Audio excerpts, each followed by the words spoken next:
চারিদিকে শুধু পানি আর পানি, কোথাও নেই এক চিলতে শুকনো মাটি। সেই উত্তাল পানির মাঝখানে ভাসছে একটি ছেঁড়া স্যান্ডেল, আর সেই স্যান্ডেলের ওপর জবুথবু হয়ে বসে আছে একটি ভিজে ইঁদুর, যেন মৃত্যুর সঙ্গে লড়াই করে বেঁচে থাকার শেষ চেষ্টা। মতিঝিলের এই ছবিটি শুধু একটি ইঁদুরের গল্প নয়, এটি দুর্যোগে টিকে থাকার অবিরাম সংগ্রামের প্রতীক, যে সংগ্রামে আজ মানুষ আর প্রাণীর মধ্যে কোনো পার্থক্য নেই।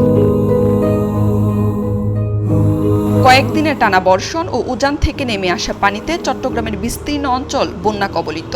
রাজধানী ঢাকাতেও ভারী বৃষ্টিতে সৃষ্টি হয়েছে ভয়াবহ জলাবদ্ধতা। কোথাও হাঁটু, কোথাও কোমর সমান পানিতে ডুবে গেছে সড়ক, অলিগুলি ও বসতবাড়ি। জলাবদ্ধতায় যখন মানুষের জীবন বিপর্যস্ত, তখন একই দুর্যোগে নিঃশব্দে বেঁচে থাকার সংগ্রাম চালিয়ে যাচ্ছে অসংখ্য পশু পাখি ও ছোট ছোট প্রাণী।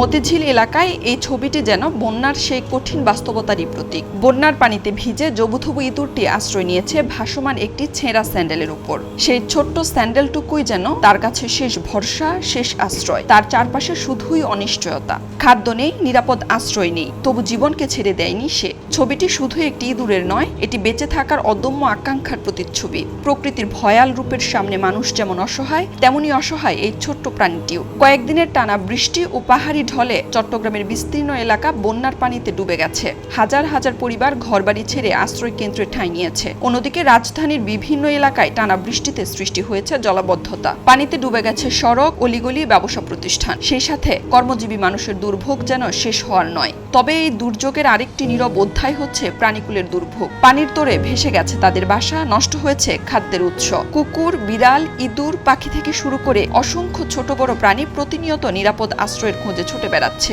অনেকেই হয়তো বাঁচতে পারছে না, আবার কেউ কেউ একটি ভাসমান কাঠ, প্লাস্টিক কিংবা এই ছবির ইঁদুরটির মতো একটি ছেঁড়া স্যান্ডেলকে জীবন রক্ষার শেষ অবলম্বন বানিয়েছে। এই ছবিটি যেন মনে করিয়ে দেয়, দুর্যোগে জীবন সবার জন্য সমান কঠিন। পার্থক্য শুধু প্রকাশের ভাষায়। মানুষ তার কষ্ট বলতে পারে, কিন্তু প্রাণীরা পারে না। তাদের নীরব সংগ্রাম অনেক সময় চোখ এড়িয়ে যায়।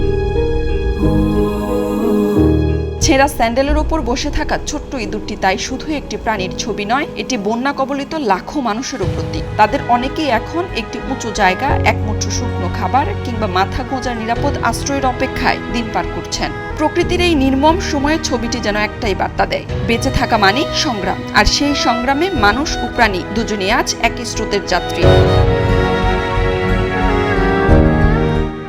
খবরের কাগজ, নিখাদ, নির্ভীক, নিরপেক্ষ।